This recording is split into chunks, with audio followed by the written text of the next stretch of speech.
إن الحمد لله نحمده ونستعينه ونستغفره ونعوذ بالله من شرور أنفسنا ومن سيئات أعمالنا من يهده الله فلا مضل له ومن يضلل فلا هادي له وأشهد أن لا إله إلا الله وحده لا شريك له وأشهد أن محمدا عبده ورسوله صلى الله عليه وعلى آله وصحبه وسلم وبعد. Mes bien chers frères, on se retrouve en cette nuit pour méditer sur une exhortation et une recommandation immense de notre prophète Muhammad sallallahu alayhi wa sallam. Celle-ci nous est rapportée par l'imam Muslim rahimahullah ta'ala d'après Abu Hurayra radiyallahu anhu. Le messager d'Allah sallallahu alayhi wa sallam a dit: le croyant fort est meilleur et plus aimé par Allah que le croyant faible. Et dans chacun d'eux il y a du bien. Veille à ce qui est profitable pour toi, implore l'aide d'Allah et ne faiblis pas. Dans ce hadith, le prophète sallallahu alayhi wa sallam nous informe donc du mérite du croyant fort, qui est meilleur et plus aimé par Allah que le croyant faible. On se demande donc, qui est le croyant fort? Qui est ce croyant qui est meilleur et plus aimé par Allah subhanahu wa ta'ala? Est-ce que c'est celui à la grande force physique, qui serait meilleur et plus aimé que celui qui est moins fort physiquement? Bien sûr que non, car la force physique, elle n'est pas forcément louable, elle n'est pas forcément profitable pour la personne. Au contraire, il se peut même qu'elle soit nuisible, dans le cas où l'homme l'utiliserait dans les péchés, dans la désobéissance à Allah, dans l'injustice envers les autres, comme en étant violent envers les personnes faibles, violent envers son épouse, violent envers ses enfants, ou violent envers les faibles parmi les gens. Donc celui-ci, sa force physique, ne lui serait d'aucun profit, au contraire, elle ne lui est que nuisible. C'est pour cela que les gens de science, rahimahumullah ta'ala, ont dit que la force physique n'est ni louable ni blâmable en soi. Si tu es doté de force physique, et que tu utilises cette force dans ce qui est profitable pour toi, ici-bas et dans l'au-delà, parmi les œuvres mondaines, ou parmi les œuvres de bien par lesquelles tu te rapproches d'Allah subhanahu wa ta'ala, alors ta force sera louable. Mais si tu l'utilises dans les péchés, si tu l'utilises dans la désobéissance à Allah, dans les mauvaises actions, alors ta force sera blâmable et elle sera nuisible pour toi. Donc qui est le croyant fort qui est meilleur et plus aimé par Allah? La réponse, mes frères, est que le croyant fort, c'est celui qui est fort dans sa foi, celui dont la foi est forte, de sorte à ce qu'elle le pousse à accomplir tout ce qu'Allah subhanahu wa ta'ala a ordonné, à ne délaisser aucune de ses obligations, à être assidu à ses 5 prières, à verser sa zakat obligatoire, à jeûner son mois de Ramadan, à faire son pèlerinage obligatoire, à être bon envers ses parents, à ne pas être malfaisant envers eux, à être bienfaisant envers ses proches, envers sa famille, envers son épouse, envers ses enfants, envers ses voisins, et ainsi de suite. C'est lui le croyant fort. C'est celui-ci qui est meilleur et plus aimé par Allah, car il fait tout ce qu'Allah subhanahu wa ta'ala lui a ordonné. Il ne délaisse pas ses obligations, et plus encore, la force de sa foi, elle le pousse à quoi? Elle le pousse à faire suivre ses obligations d'œuvres surrogatoires autant que possible. Des prières surrogatoires, les rawatib, la prière de nuit, salat al-duha, les aumônes surrogatoires, les aumônes pour la mosquée, pour les nécessiteux, et ainsi de suite. Le jeûne, le lundi et le jeudi, 3 jours par mois, les 6 jours de Shawwal, etc. parmi les œuvres surrogatoires. Et cela lui permet d'obtenir l'amour d'Allah. Comme il est venu dans un autre hadith, le hadith al-Qudsi. Mon serviteur ne se rapproche pas de moi par une œuvre que je n'aime plus que ce que je lui ai prescrit, les œuvres obligatoires. Et mon serviteur ne cesse de se rapprocher de moi par les œuvres surrogatoires. Jusqu'à que quoi? Jusqu'à ce que je l'aime. Celui qui est assidu à ses obligations et qui fait suivre ses obligations d'œuvres surrogatoires. C'est lui le croyant fort et il est aimé par Allah subhanahu wa ta'ala. Tandis que le croyant faible, celui à la foi faible et déficiente, il se peut qu'en raison de la faiblesse de sa foi, il en vienne à négliger ses obligations.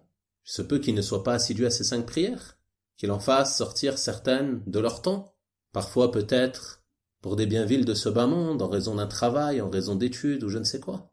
Il se peut qu'en raison de la faiblesse de sa foi et de son avarice, il refuse de verser sa zakat obligatoire ou alors qu'il cherche à en diminuer le montant, à en sortir le moins possible. Il se peut que la faiblesse de sa foi le mène à négliger son jeûne, à ne pas adopter un comportement convenable lorsqu'il jeûne, et ainsi de suite. Et bien évidemment, la faiblesse de sa foi le pousse à négliger les œuvres surérogatoires. Il va négliger la prière de nuit, il va négliger les rawatib, il ne va pas donner de l'importance à la veillée durant ses nuits méritoires, par exemple, en raison de la faiblesse de sa foi. Si tu ressens cela, si tu ressens un manque d'enthousiasme dans l'adoration d'Allah subhanahu wa ta'ala, dans ces moments méritoires comme ces 10 dernières nuits du mois de Ramadan, sache que ceci provient d'une faiblesse de la foi. Et tu dois y remédier. Et le croyant faible également, il se peut que la faiblesse de sa foi le conduise à se laisser aller dans les péchés, se laisser aller dans les mauvaises actions, à regarder ce qu'il ne doit pas regarder, à écouter ce qu'il ne doit pas écouter, à dire ce qu'il ne doit pas dire, à faire ce qu'il ne doit pas faire, ainsi de suite. Il a donc beaucoup de manquements dans sa pratique religieuse et dans son comportement. C'est pour cela que le croyant fort est meilleur et plus aimé par Allah subhanahu wa ta'ala que le croyant faible. Ses bonnes actions sont plus nombreuses et ses péchés sont moins nombreux. Donc il est forcément meilleur et il est plus aimé par Allah subhanahu wa ta'ala. Donc ceci est une exhortation en réalité. Il ne faut pas prendre cela comme une simple information, mais ceci est une exhortation et un encouragement à faire en sorte d'être un croyant fort, de faire les causes pour renforcer ta foi. Et comment faire pour renforcer sa foi? La foi, elle se renforce en multipliant les actes de bien. Quelle est la définition de la foi? Les gens de science, parmi les gens de la sunna, nous ont défini la foi comme étant croyance du cœur, parole de la langue, acte du corps. Et ensuite, qu'est-ce qu'ils ont dit? Elle augmente par l'obéissance à Allah. Elle augmente par l'obéissance à Allah. Plus tu obéis à Allah, plus ta foi augmentera. Plus tu es assidu à tes obligations, plus ta foi augmente. Plus tu ajoutes à cela des actes surérogatoires, plus ta foi augmente. Et elle diminue par la désobéissance à Allah. Elle diminue par les péchés. À chaque fois que tu commets un péché, c'est ta foi qui diminue. C'est pour cela que le prophète sallallahu alayhi wa sallam nous dit dans une autre recommandation: et fais suivre la mauvaise action par une bonne qui l'effacera. Fais attention de ne pas te laisser aller dans les péchés, car si tu te laisses aller, ta foi va diminuer, ainsi de suite. Donc si tu fais un péché, tu reviens vite à Allah. Tu te repens. Tu le fais suivre d'une bonne action, afin que cette bonne action efface le péché, et afin d'entretenir ta foi. Tu dois être attentif à ta foi, ne pas la laisser diminuer. Dès que tu ressens une baisse de foi, tu dois te remettre en question, te ressaisir, revenir à Allah subhanahu wa ta'ala, faire un bilan avec toi-même, changer de comportement, délaisser les péchés, et revenir à Allah subhanahu wa ta'ala par les bonnes actions. Mais bien chers frères, je pense que chacun de vous ressent en ces nuits une hausse de sa foi, en raison des efforts que chacun accomplit. Cette hausse de foi, tu dois la préserver. Ne laisse pas Ramadan se terminer sans veiller à entretenir ta foi qui est montée. Tu as aujourd'hui peut-être plus de facilité à faire le bien que tu as eu durant les autres jours qui sont passés. Pourquoi? Car tu as multiplié les efforts. C'est une conséquence de tes efforts. Ces efforts que tu fais durant ces nuits à rester éveillé, dans la prière, la lecture du Coran, le rappel d'Allah, l'apprentissage de la science profitable. Ces efforts, ils font monter ta foi, bi'idhnillah. Également, tu t'écartes des futilités, tu t'écartes des péchés, donc ta foi, elle est préservée de la baisse. Et cela, il faut veiller à l'entretenir tout au long de l'année. Cette foi qui a monté, il faut essayer de la garder haute afin de rester parmi les croyants forts. Et on demande à Allah subhanahu wa ta'ala de nous assister en cela et de nous préserver de tout ce qui pourrait faire baisser notre foi. Ensuite, le prophète sallallahu alayhi wa sallam, après nous avoir dit que le croyant fort est meilleur et plus aimé d'Allah que le croyant faible, il nous donne une précision importante et nous dit: et dans chacun d'eux il y a du bien. Il y a du bien dans le croyant fort, mais il y a aussi du bien dans le croyant faible. Et il précise cela afin que l'on ne s'imagine pas qu'il n'y a aucun bien dans un croyant faible, afin qu'on ne le méprise pas. Car dans tout croyant il y a du bien. Et aujourd'hui il est faible, mais peut-être que demain il sera fort, Inch'Allah. Il va se ressaisir, il va se repentir à Allah. Il va se remettre sur le droit chemin, il va veiller à faire des œuvres de bien, donc ne le méprise pas. Et toi, peut-être qu'aujourd'hui tu es fort, mais que demain, ta foi va baisser et tu seras faible. Et on demande à Allah subhanahu wa ta'ala de nous préserver. Donc dans chacun d'eux, il y a du bien. Dans tout croyant, il y a du bien. Aussi faible soit-il, quelle que soit sa situation, à partir du moment où il fait partie du nombre des croyants, des monothéistes, il sera toujours meilleur que quiconque parmi les mécréants. Et tu ne dois avoir aucun doute à ce sujet. Ensuite, le prophète sallallahu alayhi wa sallam, après cette exhortation, nous adresse une recommandation immense.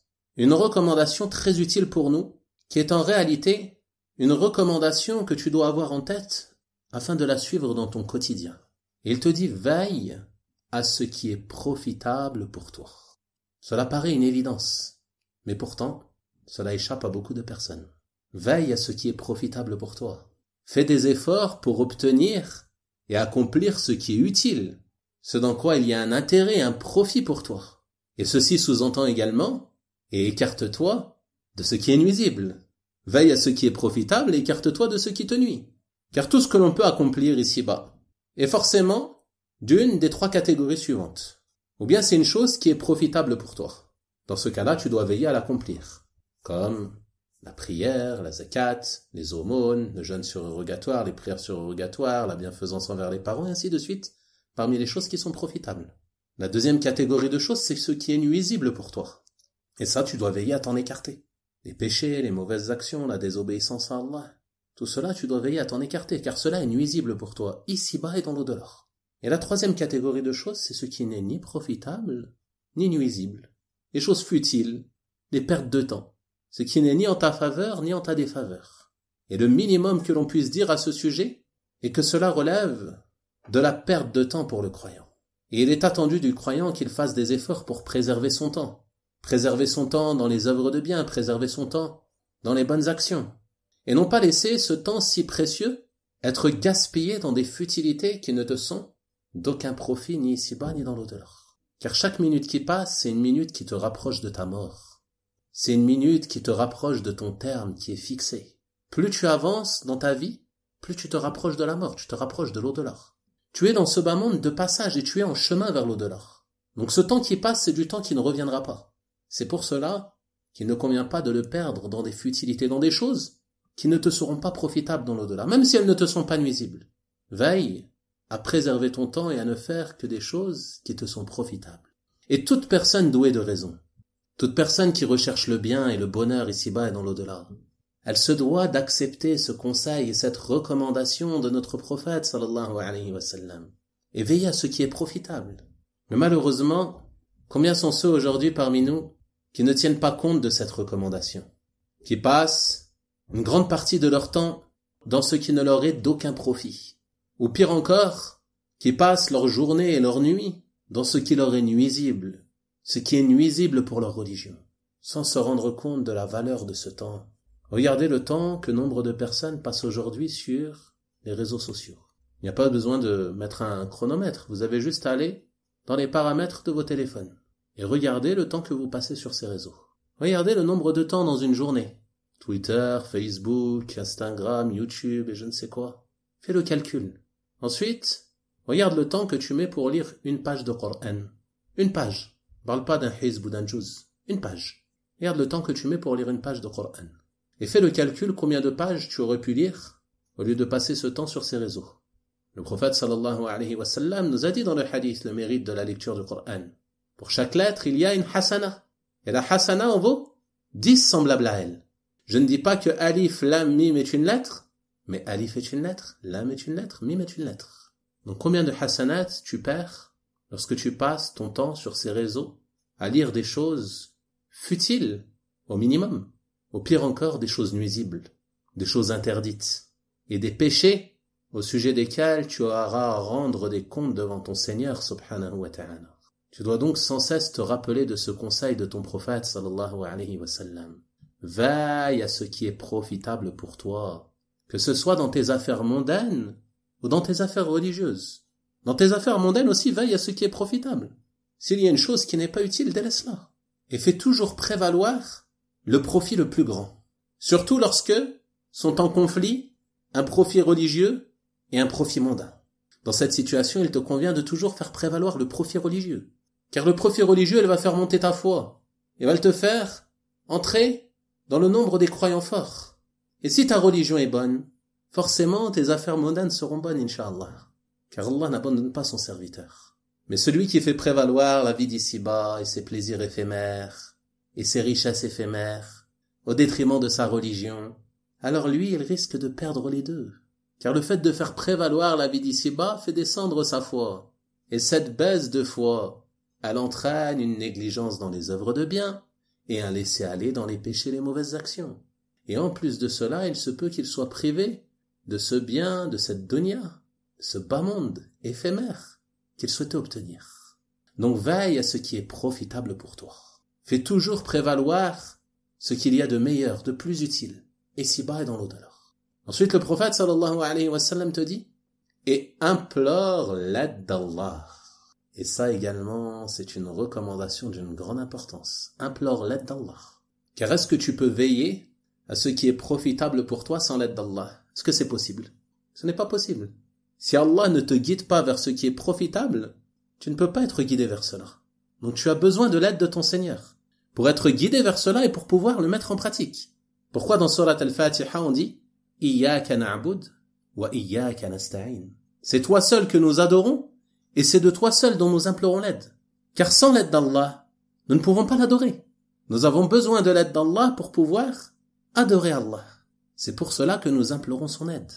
Et tu implores l'aide d'Allah pour veiller à ce qui est profitable pour toi. Tu lui demandes de t'aider à ne faire que ce qui est profitable et à te préserver de ce qui est nuisible. Et ça, c'est d'une grande importance, de toujours invoquer Allah subhanahu wa ta'ala pour cela. Et qu'il raffermisse ton cœur sur sa religion. Qu'il t'écarte des choses qui pourraient porter atteinte à ta foi et la faire baisser. Et également, le prophète sallallahu alayhi wa sallam nous adresse cette recommandation ici, afin que celui qui fait partie des croyants forts, qui veille toujours à ce qui est profitable pour lui, il se rappelle qu'il n'a pu atteindre cet objectif qu'avec l'aide de son Seigneur subhanahu wa ta'ala, qu'il ne soit pas pris de vanité, qu'il ne soit pas pris d'orgueil, qu'il ne méprise pas les autres, car il se peut que celui qui passe son temps dans l'adoration d'Allah, il s'enorgueillisse, notamment en ces jours où certains, alhamdulillah, sont occupés dans le bien et les bonnes actions et d'autres sont peut-être plongés dans les péchés et la désobéissance. Il se peut qu'une personne soit prise de vanité en raison de cela. Elle regarde ceux qui sont plus faibles qu'elle, elle les méprise et s'enorgueillit. Et ça, c'est un des pièges du diable. Tu dois toujours te rappeler que ces bonnes actions que tu as faites, tu n'as pu les faire que par l'aide d'Allah subhanahu wa ta'ala. C'est Allah qui t'a guidé vers celle-ci. C'est Allah qui t'a donné la force de les faire. C'est Allah subhanahu wa ta'ala qui t'a accordé at-tawfiq, qui t'a accordé la réussite, qui t'a guidé vers cela. Donc ne sois pas pris de vanité. Et n'oublie pas d'implorer l'aide d'Allah subhanahu wa ta'ala dans toutes choses. Même pour les choses simples, tu as besoin de l'aide d'Allah subhanahu wa ta'ala. Ne serait-ce que pour nouer tes lacets, tu as besoin de l'aide d'Allah subhanahu wa ta'ala. Donc implore son aide. Et ne pense pas que tu peux réussir à atteindre un objectif sans l'aide de ton Seigneur subhanahu wa ta'ala. Ensuite, le prophète sallallahu alayhi wa sallam nous dit « Et ne faiblis pas. Veille à ce qui est profitable pour toi, implore l'aide d'Allah et ne faiblis pas. Reste ferme sur cela. Persévère dans les œuvres de bien. Ne les repousse pas, ne les délaisse pas, ne les abandonne pas. À partir du moment où tu as compris que tu avais un objectif à atteindre, un objectif qui est le paradis d'Allah subhanahu wa ta'ala, un paradis éternel, un paradis rempli de délices, un paradis dans lequel tu ne connaîtras plus aucune fatigue, plus aucune douleur, plus aucun souci, plus aucun chagrin, plus aucun malheur, que du bonheur, pour y demeurer éternellement. C'est cela ton objectif, donc ne faiblis pas. La vie elle est courte. Demain tu seras sous terre, avec tes œuvres. Donc veille à ce qui est profitable pour toi, implore l'aide d'Allah, et ne faiblis pas. Reste ferme sur cela. Lorsque tu commences une chose, ne l'abandonne pas. Combien sont ceux malheureusement qui, parfois, sont pris d'enthousiasme durant un certain temps puis abandonnent. Ils commencent à prier la nuit puis ils abandonnent la prière de nuit. Ils commencent à étudier la science, à assister à des assises de science puis ils les délaissent. Ils commencent à lire un livre puis ils ne le finissent pas. Ils commencent à lire le Coran puis ils ne le clôturent pas. Et ainsi de suite. Combien sont ceux qui commencent des œuvres et ne les terminent pas? Et ceci est une forme de faiblesse.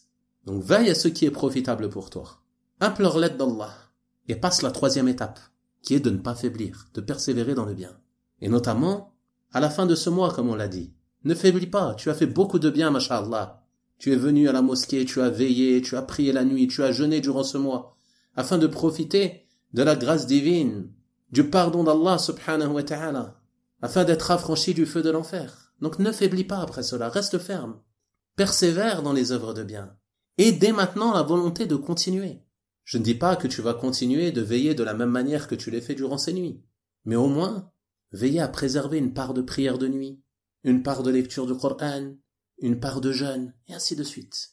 Veille à ce qui est profitable pour toi. Implore l'aide d'Allah et ne faiblis pas. Ne sois pas pris de paresse. Et ne repousse pas toujours tout au lendemain.